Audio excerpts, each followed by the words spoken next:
ബജറ്റിന്റെ ഇതുവരെ കേരളത്തിലെ ബജറ്റ് സൈസുകളിലെ ഏറ്റവും ബജറ്റ് വലിയ സൈസ് തന്നെയാണ് ഇപ്രാവശ്യം. അത് സ്വാഭാവികമായിട്ടും ഓരോ വർഷം കഴിയുമ്പോൾ കൂടി വരും.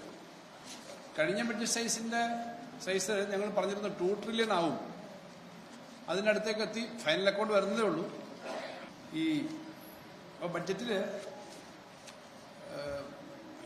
ഇപ്രാവശ്യത്തെ പൊതുവായ ഹൈലൈറ്റ് എല്ലാം അതിനകത്ത് നമ്മൾ പറഞ്ഞു.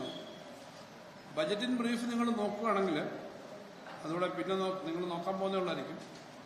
റവന്യൂ റെസീറ്റ്സ് 1,82,972 കോടി രൂപ ആയിട്ട് വർദ്ധിച്ചിട്ടുണ്ട്. അതിനകത്ത് സ്പ്ലിറ്റപ്പ് ഉണ്ട്. ക്യാപിറ്റൽ റെസീറ്റ്സ് ബേസിക്കലി ബോറോയിങ് ആണ്. എല്ലാം കൂടി വരുമ്പം 56,935 കോടി രൂപ വരും എന്നാണ് എക്സ്പെക്ടേഷൻ. പിന്നീട് ടോട്ടൽ റെസീറ്റ്സ് അങ്ങനെ വരുമ്പം 2,39,907 കോടി രൂപ വരും. അപ്പോൾ കേരളത്തിലെ ഒരു ഹ്യൂജ് സൈസാണ്. 2 ലക്ഷം ആണ് കഴിഞ്ഞ പ്രാവശ്യം എക്സ്പെക്ട് ചെയ്തെങ്കിൽ 2,39,000. എക്സ്പെൻഡിച്ചറിന്റെ സൈഡ് നോക്കുമ്പോൾ ടോട്ടൽ എക്സ്പെൻഡിച്ചർ അത് തന്നെയായിരിക്കും. കാരണം 2,39,907 കോടി രൂപ എക്സ്പെൻഡിച്ചർ വരുന്ന ഒരു ബഡ്ജറ്റാണ് ഇപ്പോൾ അവതരിപ്പിച്ചിരിക്കുന്നത്. കഴിഞ്ഞ പ്രാവശ്യം ആദ്യമായിട്ട് നമ്മൾ 2 ട്രില്യൺ എന്ന ആശയം പറഞ്ഞതാണ്.